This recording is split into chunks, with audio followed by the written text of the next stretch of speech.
हम लोग green house gas को रोकने के प्रयास को लेकर के क्योटो प्रोटोकॉल के बारे में चर्चा किए थे और क्योटो प्रोटोकॉल की जो पृष्ठभूमि थी उस पृष्ठभूमि को हम लोगों ने देखा। अच्छा, तरीका थोड़ा सा बदला गया था, वो अच्छा नहीं लगा, हमें भी अच्छा नहीं लगा। ज्यादातर लोगों ने बोला सर लिख के ही चलिए, हमें भी लगता है लिख के ही चलने में ज्यादा अच्छा होता है। आप सोचिए कि लिख के चलने में कितनी चीजें, जो कितनी बड़ी बड़ी जो कठिनाइयां होती हैं वो दूर हो जाती है, लेकिन मैक्सिमम लोग इस तरीके से पढ़ाते हैं जैसे हमने प्रयास किया था पढ़ाने का। वो तरीका आप लोगों को बिल्कुल भी पसंद नहीं है, हमें खुद नहीं पसंद आया वो तरीका। रही बात प्रैक्टिस की, तो प्रैक्टिस हम करवाएंगे। जब हम लोग ये पूरा पढ़ लेंगे तो जो प्रैक्टिस करवाएंगे तो प्रैक्टिस सेशन में हम आपको बोलेंगे और लिखते चले जाएंगे। फिर वहां पे हमारी जो स्पीड होगी, इस स्पीड से हम बोलेंगे कि 1 घंटे में 1000 शब्द आप लोगों को लिखवा दें, यानी कि कम से कम 1 घंटे का प्रैक्टिस करवाएंगे और 1 घंटे के प्रैक्टिस में 1000 वर्ड लिखवाएंगे। जितने भी प्रश्न आए हुए हैं मेंस को सब सॉल्व करवा देंगे ऐसे ही, तो वहां पे प्रैक्टिस हो जाएगा। हम लोग पढ़ेंगे कैसे? पढ़ेंगे इसी वे में पढ़ेंगे, ये ज्यादा बेस्ट है। आप लोगों का नोट्स इससे अच्छा बनेगा, बेहतर समझ पैदा होगी। चीजों को एक चीजों को डिस्क्राइब करते हुए हम लोग चलते हैं तो वो इज द बेस्ट, सबसे बेस्ट है, इतना जान लीजिए। उसके अलावा अच्छा दूसरे लोग देखिए, दूसरे लोग ऐसे ही करते हैं जैसे हमने करने का प्रयास किया, लेकिन उनके सब्सक्राइबर देखिए लाखों सब्सक्राइबर पहुंच जाते हैं महज 10-15 वीडियो डालने के बाद। एंशिएंट हिस्ट्री के 51 वीडियो हमने डाल दिए उसी तरीके से, उसी वे में, उसके बाद भी 5000 सब्सक्राइबर पहुंचने में लोगों का मतलब हालत खराब है। पता नहीं ऐसा क्यों, कभी कभी दिमाग हमारा बड़ी खराब हो जाता है सोच करके कि इतना मेहनत करने के बाद भी इस तरीके से क्यों हो रहा है। आप लोग बताइएगा ऐसा क्यों हो रहा है। पहली चीज ये। दूसरी चीज, आप लोग थोड़ा शेयर करिए चीजों को। जो वीडियो वहां पे है पब्लिक वाला, आप लोग बैच वाला वीडियो मत शेयर करिए, लेकिन पब्लिक वाली जो वीडियो है वो शेयर करिए, खूब जम करके शेयर करिए। हम चाह रहे हैं कम से कम 15-20 हजार सब्सक्राइबर जल्दी से हो जाए ताकि और इनिशिएटिव प्रोग्राम और ज्यादा बढ़ाया जाए, है ना। तो चलिए, हम लोग क्योटो प्रोटोकॉल पढ़ रहे थे और क्योटो प्रोटोकॉल में उसकी पृष्ठभूमि हम लोगों ने देखा था। उस पृष्ठभूमि को अब लिखेंगे नहीं, आप लोग लिख लिए होंगे काम से, हम बोल दे रहे हैं एक बार फिर से ओवरव्यू रिवाइज आप लोग कर लीजिए पृष्ठभूमि को लेकर के। 1992 में रियो डी जनेरियो में पृथ्वी सम्मेलन आयोजित होता है। इस सम्मेलन का ऑफिशियल नाम था United nation conference on environment and development, UNCED था, डेवलपमेंट था। इसी सम्मेलन में वैश्विक तापमान में वृद्धि को रोकने अथवा ग्रीन हाउस गैस की निकासी को कम करने के लिए UNFCCC, United nation convention on climate change, United nation framework convention on climate change, UNFCCC का गठन किया गया 1992 में। यह UNFCCC 21 मार्च 1994 से कार्य करना शुरू कर देता है। UNFCCC के जो सदस्य देश थे उनकी जो बैठकें होती है उसे बोला गया corp, conference of party, COP, corp कहा गया। और UNFCCC की पहली बैठक होती है 1995 में बर्लिन में होती है, दूसरी बैठक होती है 1996 में होती है, जेनेवा में होती है, तीसरी बैठक होती है 1997 में क्योटो में होती है। यह बैठक 11 दिसंबर 1997 में क्योटो में होता है, जापान का एक शहर है क्योटो में होता है। इसी क्योटो शहर में ग्रीन हाउस गैसों के निकासी को कम करने के लिए एक बाध्यकारी समझौता किया गया। इसी बाध्यकारी समझौता को क्योटो प्रोटोकॉल कहा जाता है। इस क्योटो प्रोटोकॉल के क्रियान्वयन के लिए कॉप 2002 में कॉप 7 होता है, 2002 मराकेश या मोरक्को में होता है। इस मराकेश मोरक्को कॉप में क्योटो प्रोटोकॉल को लागू करने के लिए कुछ नियम अपनाया गया, इसलिए इसे मराकेश एकॉर्ड या मराकेश समझौता भी कहा जाता है। इस तरीके से आप लिखिए, ठीक है।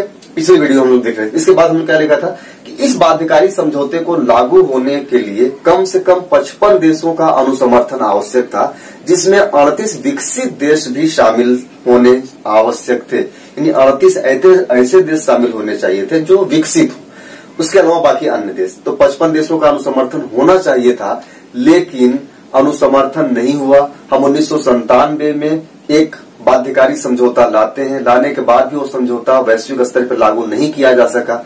रीजन यही था कि उस पे एक जो चाहिए जितने देशों का सिग्नेचर वो नहीं कर रहे थे। और इसमें सबसे बड़ा आघात लगा जब अमेरिका में 2002 में जॉर्ज बुश बनते हैं राष्ट्रपति, और वह अपने आप को क्योटो प्रोटोकॉल के जो समझौता था उससे अलग करते हुए घोषणा कर देते हैं कि हम इस पे साइन नहीं करेंगे। अभी भी जो रिपब्लिकन पार्टी है, जो ट्रम्प है, ये इस ट्रम्प के पार्टी का अभी भी वही पॉलिसी है। आप लोगों को आगे बताएंगे। ट्रम्प ने भी वही अनाउंस किया, क्योटो प्रोटोकॉल को रिपीट किया और पेरिस समझौते से अपने आप को अलग कर दिया। ये पार्टी यह मान के चलती है कि पर्यावरण वगैरह से अगर हम जो कि कार्बन उत्सर्जन को रोकते हैं तो उससे हमारा विकास रुक जाएगा, हम पैसा नहीं देंगे, इससे कई सारी चीजें आगे हम बात करेंगे अभी। तो ध्यान रखिए, वही काम किया कौन? ये ट्रम्प ने भी किया, जॉर्ज बुश के जो एक उत्तराधिकार के रूप में चलते हुए। तो ये 2002 में अपने आप को अलग कर देता है। बड़ा देश था, सबसे ज्यादा कार्बन इमिशन कर रहा था, सबसे ज्यादा कार्बन उत्सर्जन कर रहा था। इस वजह से क्योटो प्रोटोकॉल को लागू होने में समय लगा। फिर 2004 में रसिया शामिल हो जाता है, थोड़ा सा मजबूती आती है। फिर 2005 16 फरवरी 2005 को क्योटो प्रोटोकॉल को लागू कर दिया जाता है। भारत कब शामिल होता है क्योटो प्रोटोकॉल में? भारत 2002 में शामिल हो जाता है। यहां तक हम लोगों ने देखा पृष्ठभूमि कि क्योटो प्रोटोकॉल आखिर आता कहां से है। 1992 से शुरुआत होता है, 1997 में क्योटो प्रोटोकॉल की उत्पत्ति होती है और 2005 में क्योटो प्रोटोकॉल 55 देशों द्वारा हस्ताक्षरित करने के बाद उसे लागू कर दिया जाता है। लेकिन अब आते हैं क्योटो प्रोटोकॉल का जो मुख्य विषय है, उस मुख्य विषय पर हम लोग चर्चा करने के लिए कि आखिर क्या है। तो हेडिंग होगा हम लोगों का मुख्य विषय। मुख्य विषय, राइट। जब हम मुख्य विषय की बात करते हैं कि इसमें क्या प्रावधान किए गए थे क्योटो प्रोटोकॉल में, अभी आगे हम बताएंगे प्रोटोकॉल और कन्वेंशन में क्या अंतर होता है, उसको भी हम समझा देंगे। क्योंकि प्रोटोकॉल यहाँ नाम लिया जा रहा है क्योटो प्रोटोकॉल, वहां पे क्या हम लोग बोल रहे थे, UNFCCC United nation framework convention on climate change, वो कन्वेंशन था। और ये क्या था, कन्वेंशन से निकल करके क्या आता है, प्रोटोकॉल निकल करके आता है। इसको हमेशा ध्यान रखिएगा, कन्वेंशन से निकल के ही प्रोटोकॉल आता है। यूएनएफसीसी एक कन्वेंशन था, उसके बाद निकल के आता है प्रोटोकॉल। हम लास्ट में लिखवा देंगे, आप लोग उससे टेंशन मत लीजिए। कन्वेंशन प्रोटोकॉल में क्या डिफरेंस होता है वो हम लिखवाएंगे। मुख्य विषय आते हैं देखने क्योटो प्रोटोकॉल में क्या प्रावधान किए गए थे। तो क्योटो प्रोटोकॉल की जब कई सारे कॉप चल रहे थे यूएनएफसीसी की, तो उसमें जब बैठकें हुई तो वहां पे यह पाया गया कि जो ग्लोबल वार्मिंग हो रहा है या ग्रीन हाउस गैसेस जो बढ़ रही हैं, उसका मुख्य कारण जो हमारे औद्योगिकरण देश है, औद्योगिकृत देश है, वो मानेंगे। यानी कि ऐसे देश जो इंडस्ट्रियलाइज्ड हो चुके हैं, जो विकसित हो चुके हैं, तो ग्रीन हाउस गैसों में जो वृद्धि हुई है उसका मुख्य जिम्मेदार उन्हीं को माना गया कि आप लोगों की वजह से ही पूरे विश्व में ग्रीन हाउस गैसेस की जो सांद्रता है वो बढ़ गई है, जिससे ग्लोबल वार्मिंग लगातार बढ़ता जा रहा है। क्यों? क्योंकि ग्रीन हाउस गैस में सबसे प्रमुख जिम्मेदार गैस माना गया कार्बन डाइऑक्साइड को। और जितने भी इंडस्ट्रियलाइज हुए, औद्योगिकृत जो देश हुए, जिन्होंने बड़ी बड़ी फैक्ट्रियां लगाए, चिमनियां लगाए, जो अपने देश को एक विकसित देश के कंडीशन में लेके चले आए उद्योगों के माध्यम से, उन चिमनियों के माध्यम से, औद्योगिकरण के माध्यम से, नए नए उद्योगों के माध्यम से जो गैस निकला, वो ऐसे गैस निकले जो ग्रीन हाउस गैस कहलाए, या ऐसे गैस निकले जिनकी वजह से तापमान में जो ग्लोबल वार्मिंग था, जो वैश्विक तापमान था, उसमें वृद्धि हुआ, ग्रीन हाउस गैसों की सांद्रता में वृद्धि हुआ, जिस वजह से पृथ्वी का तापमान लगातार बढ़ रहा है। हालांकि माना गया जब औद्योगिकरण नहीं आया था विश्व में, उससे पहले पृथ्वी का तापमान नॉर्मल था, सामान्य था। लेकिन जब से औद्योगिकृत का शुरुआत हुआ, औद्योगिक क्रांति आई, तब से पूरे विश्व में ग्लोबल वार्मिंग का प्रभाव बढ़ने लगा, ग्रीन हाउस गैसों की सांद्रता बढ़ने लगी। यानी यह माना गया कि अभी वर्तमान में जिस प्रकार से ग्लोबल वार्मिंग हो रहा है, ग्रीन हाउस गैसेस की सांद्रता बढ़ी है, उसमें प्रमुख रूप से जिम्मेदार वो देश हैं जो अभी विकसित देश है, अभी बहुत ही अगड़े देश है, अभी जो पूंजीवादी देश है, सामान्य तौर पे सीधी सी भाषा में जानी। तो ग्लोबल क्योटो प्रोटोकॉल में ये बातें तय कर दी गई कि अगर इन देशों की वजह से ग्रीन हाउस गैसों की सांद्रता बढ़ी है, वैश्विक तापमान में वृद्धि हुआ है, तो जिम्मेदारी भी इन्हीं लोगों को दिया जाना चाहिए कि अब यही आगे बढ़ करके ग्रीन हाउस गैसों के निकास को कम करने का प्रयास करें और उस लेवल तक लेके जाएं जो 1990 के आसपास था। यानी कि समझने का प्रयास करिए, यह माना गया कि ग्रीन हाउस गैसेस का जो स्तर पूरे विश्व में 1990 के आसपास था, हमें 2018 मान लेते हैं, इसी स्तर पे आना है। 2000 मान लेते हैं, यहाँ पे ग्रीन हाउस गैसेस की सांद्रता अगर 30% है, सामान्यतः सपोज दैट, इसको हम मान रहे हैं, ऐसा कुछ है नहीं, 30% है, और अभी मान लेते हैं यहाँ पे 40% है। तो अब कोशिश किया जा रहा है कि ग्रीन हाउस गैसों की सांद्रता को इस प्रकार से रोका जाए कि हम 40 से वापस 30 पे पहुंच जाए, यानी कम करने का प्रयास किया गया कि धीरे धीरे हम 1990 के लेवल तक पहुंचे। चूंकि माना गया कि यह ग्रीन हाउस गैसों की जो सांद्रता बढ़ी है 10%, इसमें प्रमुख जिम्मेदार जो विकसित देश है या फिर जो औद्योगिक देश है वही है। इसलिए सबसे ज्यादा जिम्मेदारी विकसित एवं औद्योगिक देशों को दिया गया कि आप लोगों के ऊपर बाध्यता होगी कि आप अपने कार्बन उत्सर्जन को कम करेंगे, ग्रीन हाउस गैसेस जो उत्सर्जित हो रहे हैं उसको धीरे धीरे कंट्रोल करेंगे, कम करेंगे, और इतना कम करेंगे कि हम लोग पहुंच सके 1990 के लेवल तक। समझने का प्रयास करिए। पूरे दुनिया में अभी 3 प्रकार के देश पाए जाते हैं। देखिए कौन कौन से देश होते हैं। क्योटो प्रोटोकॉल को समझने के लिए थोड़ा इस चीज को भी समझ लीजिए अच्छे तरीके से। एक तो देश हो गए विकसित, यह इन देशों को औद्योगिक देश भी बोला गया जहां पे औद्योगिक क्रांति की शुरुआत बहुत पहले हो चुकी थी या हो गई थी। जो देश विकसित हो गए जहां पे औद्योगिक क्रांति बहुत पहले हो चुकी थी, इसलिए औद्योगिक देश बोलते हैं, सॉरी इंडस्ट्रियलाइज्ड कंट्री, औद्योगिक देश जहां पे औद्योगिक क्रांति बहुत पहले हो चुका है। दूसरे देश होते हैं संक्रमणकालीन देश।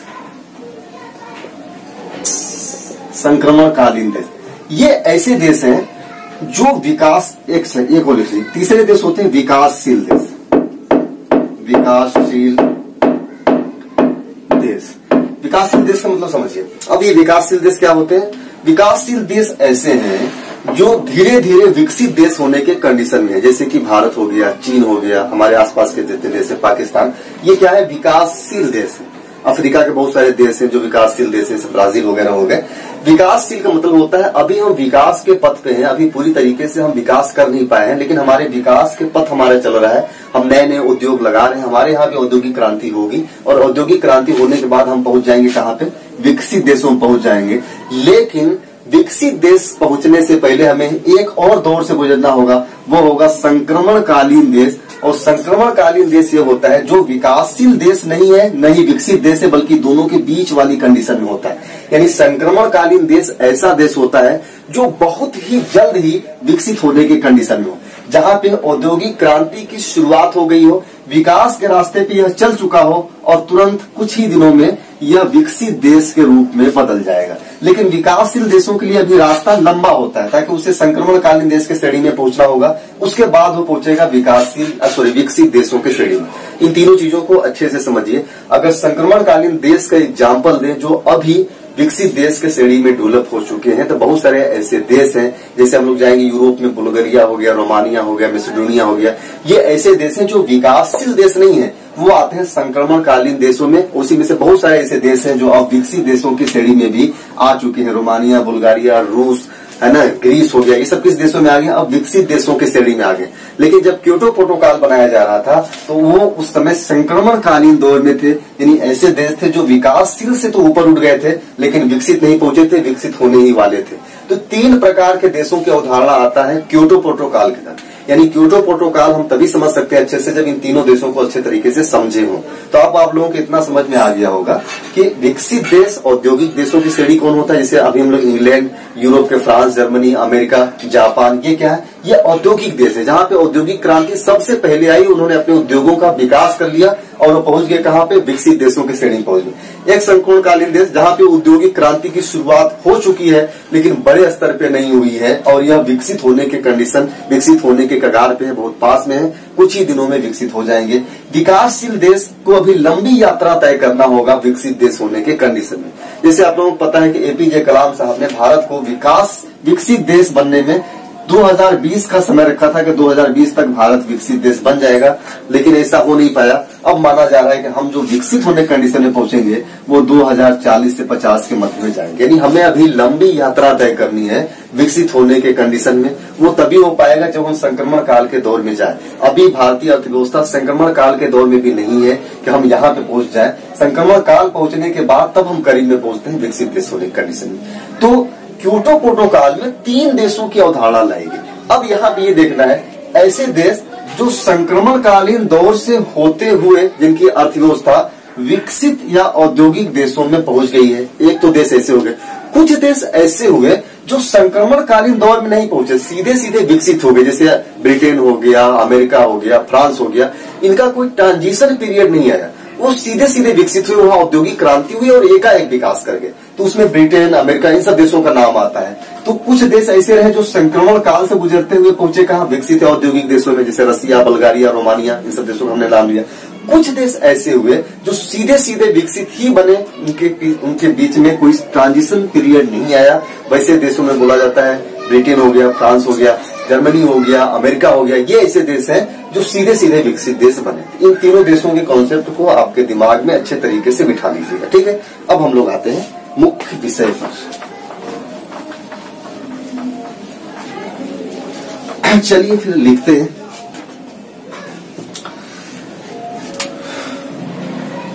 देखिए पहले थोड़ा सा और समझ लेते हैं हम लोग। जब हम लोग ग्रीन हाउस गैसों के उत्सर्जन की बात करते हैं तो हमने क्या बताया था, 3 प्रकार के देश बताए। एक बताया विकसित औद्योगिक देश, दूसरा हमने ट्रांजिशन देश बताया, ऐसे देश जिनकी अर्थव्यवस्था संक्रमण काल से गुजर चुकी हो, और एक ऐसा देश जिनकी अर्थव्यवस्था अभी विकासशील श्रेणी में या पिछड़े हुए देश। इन तीनों की बातें की गई। इसमें सबसे ज्यादा जिम्मेदार माना गया विकसित देशों को या औद्योगिक देशों को, जिनकी वजह से ग्रीन हाउस गैसेस में वृद्धि हुई, जिनकी वजह से आज ग्लोबल वार्मिंग या वैश्विक तापमान में लगातार वृद्धि हो रहा है। इसीलिए क्योटो प्रोटोकॉल में ग्रीन हाउस गैस के उत्सर्जन हेतु, जैसे तीनों जो देश हुए, औद्योगिक देश, उसके बाद संक्रमण, उसके बाद विकासशील।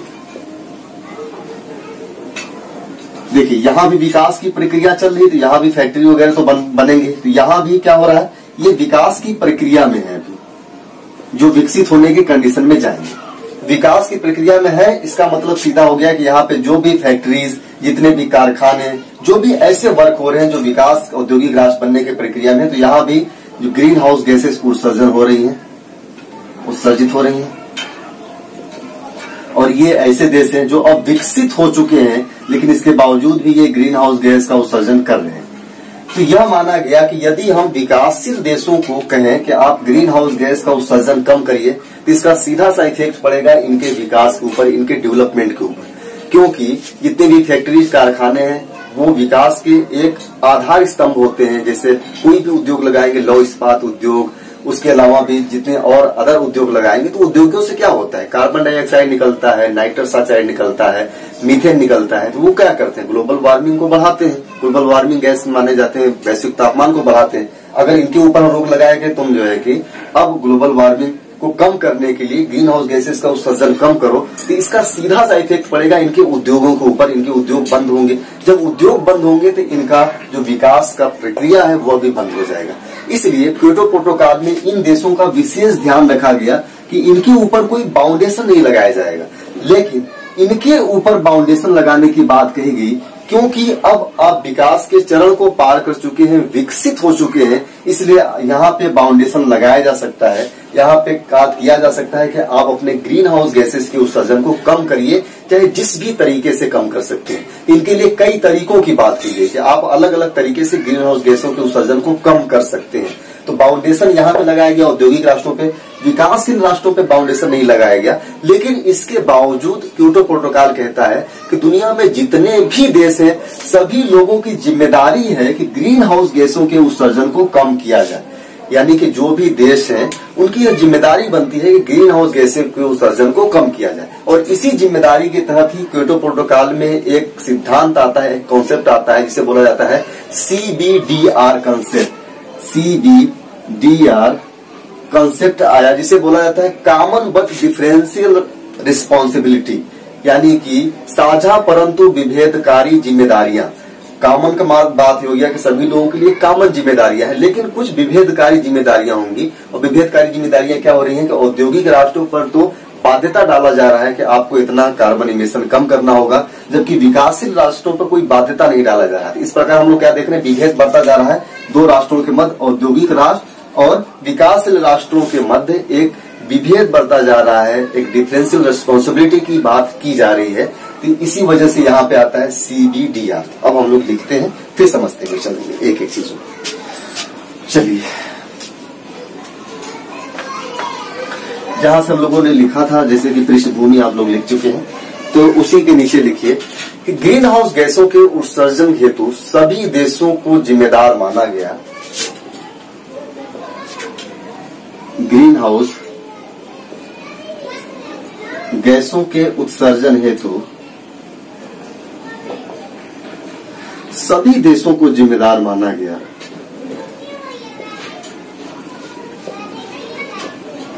सभी देशों को जिम्मेदार माना गया, परंतु देखिए अब यहां पे आ गया, सभी देशों को जिम्मेदार तो माना गया, परंतु औद्योगिक जो राष्ट्र हैं, औद्योगिक देशों को प्रमुख रूप से उत्तरदायी ठहराया गया। परंतु औद्योगिक देशों को, औद्योगिक राष्ट्रों को प्रमुख रूप से उत्तरदायी ठहराया गया। राइट, हमने क्या बताया कि दुनिया में जितने भी देश हैं सबको माना गया कि हाँ कार्बन का जो उत्सर्जन हो रहा है उसमें सभी लोग प्रयास करेंगे कम करने का, लेकिन जो प्रमुख रूप से जिम्मेदारी दी गई, उत्तरदायी माना गया जिसके वजह से कार्बन ग्रीन हाउस गैसेस का उत्सर्जन हो रहा है, वो माना गया कि इसको औद्योगिक राष्ट्रों को प्रमुख रूप से उत्तरदायी ठहराया गया या उत्तरदायी माना गया, और इसी के तहत CBRD सिद्धांत को मान्यता दिया गया, लेकिन ठहराया गया। इसी विभेदकारी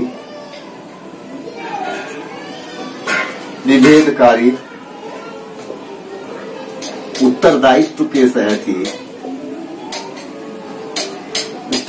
तहत ही common but differential responsibility CBDR के सिद्धांत को मान्यता दिया गया।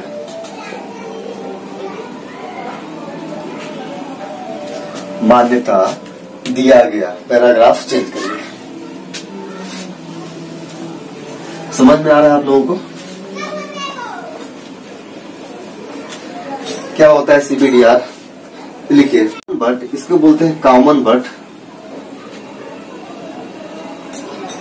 डिफरेंशिएट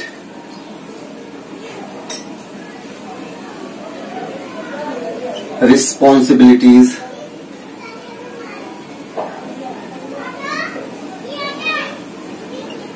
साझा परंतु विभेदकारी जिम्मेदारियां, हिंदी में बोलते हैं साझा परंतु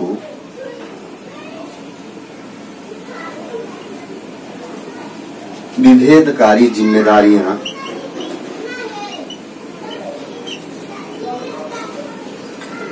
लिखिए। इसके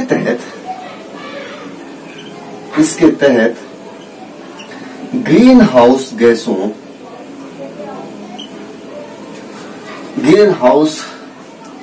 के उत्सर्जन का, ग्रीन हाउस गैसों के बढ़ी सांद्रता का प्रमुख कारण औद्योगिक राष्ट्रों को माना गया, औद्योगिक एवं विकसित राष्ट्रों को माना गया।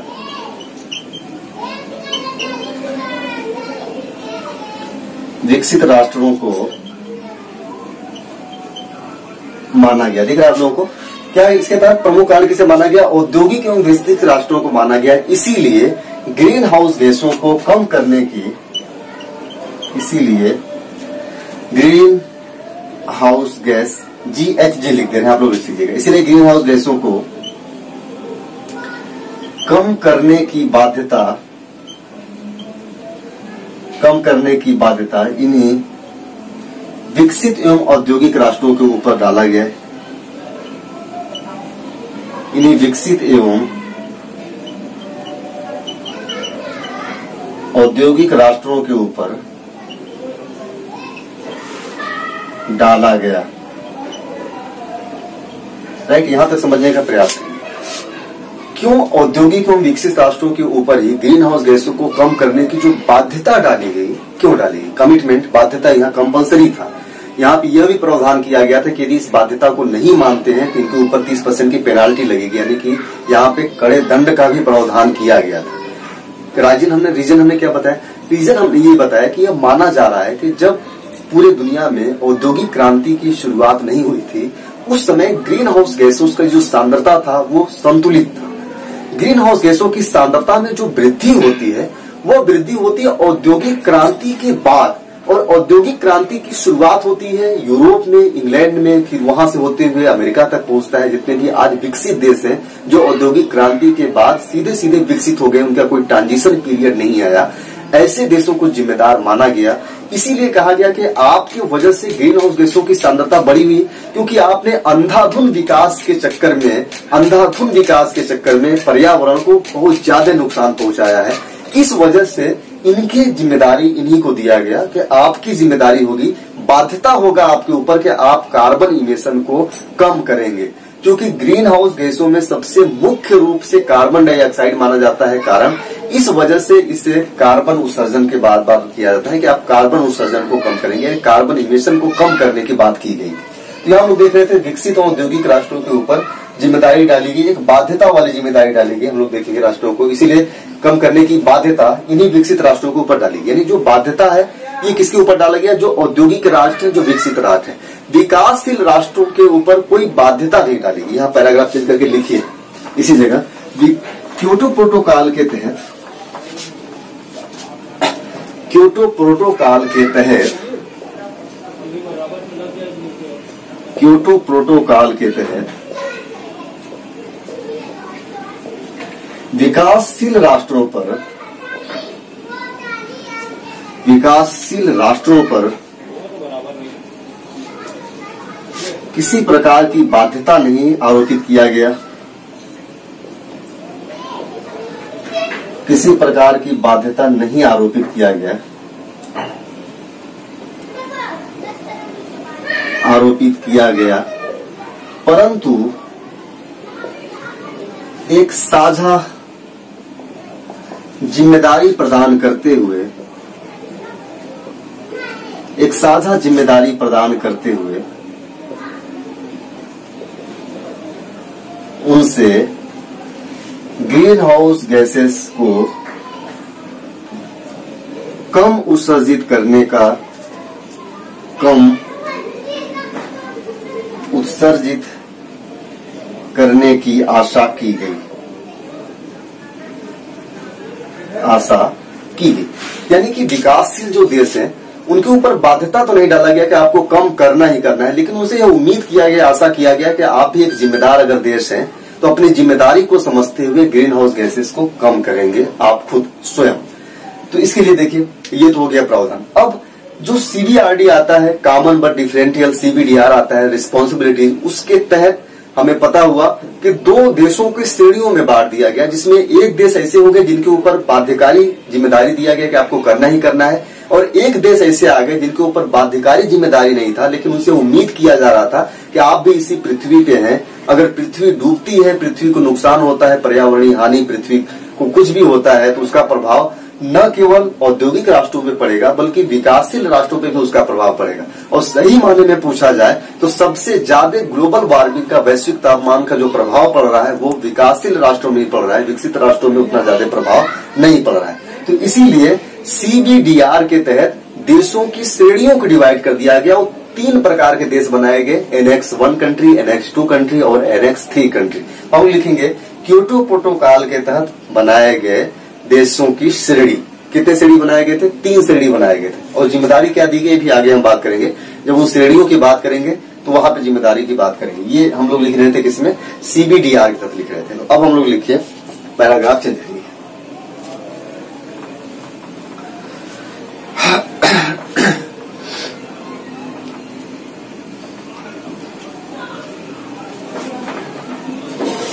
लिखिए, हेडिंग डाल लीजिए, क्योटो प्रोटोकॉल के तहत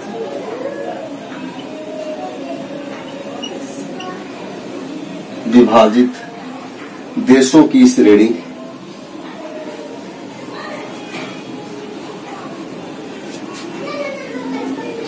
तीन श्रेणी विभाजित किया गया। नंबर 1, पहला बोला गया एनेक्स 1। एनेक्स 1 इसमें देखिए कौन कौन से देश थे और समझते चलिए, बहुत इंपॉर्टेंट है, किताबों में पढ़ेंगे ये चीजें समझ में नहीं आएंगी कि एनेक्स 1, एनेक्स 2 और नॉन एनेक्स के बारे में क्या बात किया यार। एनेक्स 1 ऐसे देशों को रखा गया इसमें जो 1992 में एक ऑर्गेनाइजेशन बना था, OECD, organisation of economic development, OECD बोला गया, organisation of economic cooperation development, उनको शामिल किया गया। उसके अलावा ऐसी अर्थव्यवस्था को शामिल किया गया, ऐसे देशों को शामिल किया गया जिनकी, जो देश संक्रमण काल से गुजरे हुए थे, यानी ऐसी अर्थव्यवस्था या ऐसी देश जो संक्रमण काल से, ट्रांजिशन पीरियड से गुजरे हुए थे।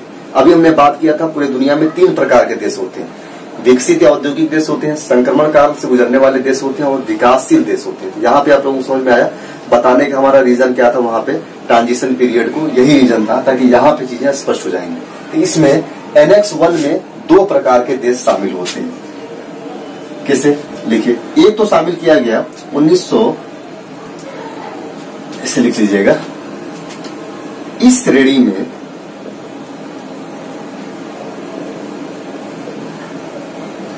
दो प्रकार के देशों को शामिल किया गया।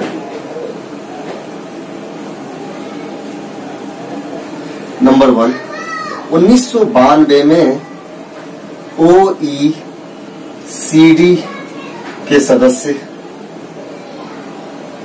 देश। अब OECD क्या है? Organisation of economic cooperation development, इसका फुल फॉर्म होता है। ये एक अंतर्राष्ट्रीय संगठन है जिसकी स्थापना 1961 में हुआ था और ये औद्योगिक राष्ट्रों का एक समूह है। जो विकसित राष्ट्रों और औद्योगिक राष्ट्रों, उन राष्ट्रों का एक समूह है OECD। इसके अलावा दूसरा शामिल किया गया बी, ऐसे देश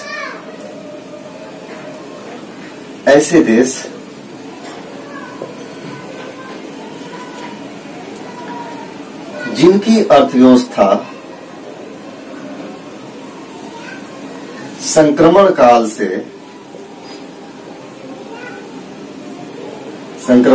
से गुजरी हो, यानी कि ऐसे कंट्री जो ट्रांजिशन पीरियड से गुजरा हुआ। जैसे एग्जांपल में अगर यहाँ पे लिखना OECD में, तो आप लोग लिखेंगे ब्रिटेन लिखेंगे, फ्रांस लिखेंगे, अमेरिका लिखेंगे, जर्मनी लिखेंगे, इन सब देशों को लिख लेंगे। जब हम बात करेंगे संक्रमण काल से गुजरी हुई अर्थव्यवस्था, तो बुल्गारिया, रोमानिया, स्लोवाकिया, है ना, इन सब देशों को लिख लेंगे हम लोग। मैसेडोनिया, डेनमार्क, ये सारे देश आते हैं ऐसे देश जो संक्रमण काल से गुजरते हुए सीधे जो है कि विकसित देशों के कंडीशन में पहुंचे। तो ये एनेक्स 1 में दो प्रकार के देशों को शामिल किया गया। ये जो एनेक्स 1 के देश थे जो शामिल किया गया, एनेक्स 1 के देशों पे ही बाध्यता डाली गई कि आपको कार्बन इमिशन पे कितना कम करना होगा। ये हम आगे अभी चर्चा करेंगे, पहले यहां बस समझिए। एनेक्स 1 हो गया। दूसरा आते हैं एनेक्स 2।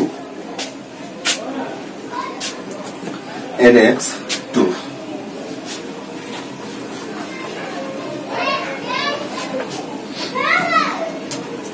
2 यहां पे ऐसे देश थे जिनकी अर्थव्यवस्था संक्रमण काल से नहीं गुजरी थी, ट्रांजिशन पीरियड से नहीं गुजरी थी, सीधे सीधे क्या हुए थे? विकसित देशों की श्रेणी में गए हुए थे। एनेक्स 2 के क्या थे? एनेक्स 2 में ऐसे देश शामिल थे जो OECD के भी सदस्य हो, लेकिन वो संक्रमण काल से न गुजरे हो, सीधे सीधे किस देश श्रेणी में गुजरे हो? वो सीधे सीधे विकसित देशों की श्रेणी में गुजरे हो। तो हम लोग लिखेंगे, इसको लिख लेंगे OECD के ऐसे सदस्य देश, या हम लोग लिखेंगे ऐसे देश, ऐसे औद्योगिक एवं विकसित देश, औद्योगिक एवं विकसित देश जिनकी अर्थव्यवस्था संक्रमण काल से न गुजरी हो, संक्रमण काल से न गुजरी हो। तो यहाँ पे भी एग्जाम्पल क्या हो जाएगा? वही हो जाएगा, इंग्लैंड हो जाएगा, फ्रांस हो जाएगा, अमेरिका हो जाएगा, है ना, जापान हो जाएगा। ये सब ऐसे देश हैं जिनकी अर्थव्यवस्था ट्रांजिशन पीरियड से नहीं गुजरी है। तो एनेक्स 1 हो गया और एनेक्स 2 हो गया, नहीं गुजरी। अब आता है एक तीसरी श्रेणी बनाएगी, नॉन एनेक्स। नॉन एनेक्स ये काफी इंपॉर्टेंट है। नॉन एनेक्स तीसरी श्रेणी बनाया गया नॉन एनेक्स। नॉन एनेक्स में क्या था? इसमें विकासशील देशों को शामिल किया गया। विकासशील देशों को शामिल किया गया। क्या आप लिखेंगे? इन्हीं देशों पर वैश्विक तापन का सर्वाधिक नकारात्मक प्रभाव पड़ता है। वैश्विक तापन का सर्वाधिक नकारात्मक प्रभाव पड़ता है।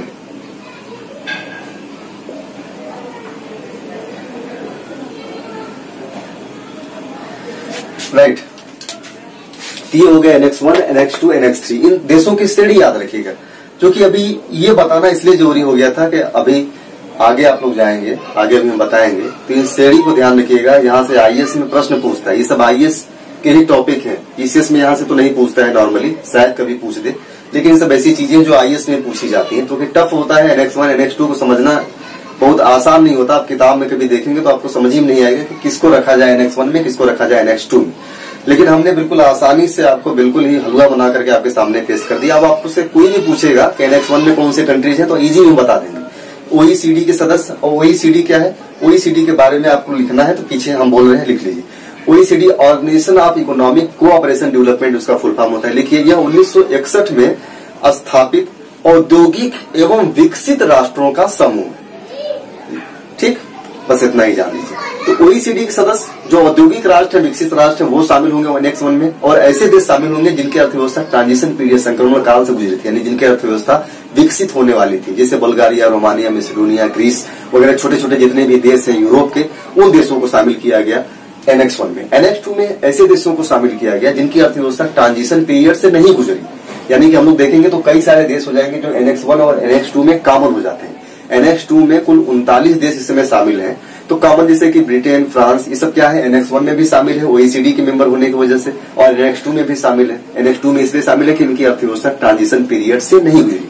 अगर दोनों में अंतर की बात किया जाए तो यदि NX 1 से ऐसे देशों को निकाल दिया जाए जिनकी अर्थव्यवस्था ट्रांजिशन पीरियड से गुजरी हुई है, तो बाकी के सारे NX 1 के देश कहाँ शामिल हो जाएंगे, NX 2 में शामिल हो जाएंगे। कैसे, NX 2 में उन्हीं देशों को रखा गया है जिनकी अर्थव्यवस्था ट्रांजिशन पीरियड से नहीं गुजरी है, और NX 1 में दोनों देश शामिल है। ऐसे भी देश है जिनकी अर्थव्यवस्था ट्रांजिशन पीरियड से नहीं गुजरी है, और ऐसे भी देश है जिनकी अर्थव्यवस्था ट्रांजिशन पीरियड से गुजरी है। तो NX 1 के ट्रांजिशन पीरियड से गुजरी हुई देशों को अगर बाहर निकाल दें तो बाकी शेष बचे हुए क्या हो जाएंगे, ऐसी अर्थव्यवस्था हो जाएंगी जिनकी ट्रांजिशन पीरियड से जो नहीं गुजरी है, तो NX 2 के मेंबर हो जाएंगे। NX नॉन NX इसे बोलते हैं, NX 3 नहीं है, ये ध्यान रखिएगा, नॉन NX है, ये ध्यान रखिएगा। और नॉन NX में विकासशील देशों को रखा गया, जैसे भारत हो गया, चीन हो गया, है ना, ये सब हमारे आसपास के पड़ोसी अफ्रीका कॉन्टिनेंट के जितने देश हैं उनको रखा गया। और माना जाता है कि ग्लोबल वार्मिंग का या ग्रीन हाउस गैसेस के जो निकास जो बढ़ रहे हैं लगातार, उसका सबसे ज्यादा नेगेटिव इफेक्ट इन्हीं देशों पे पड़ता है।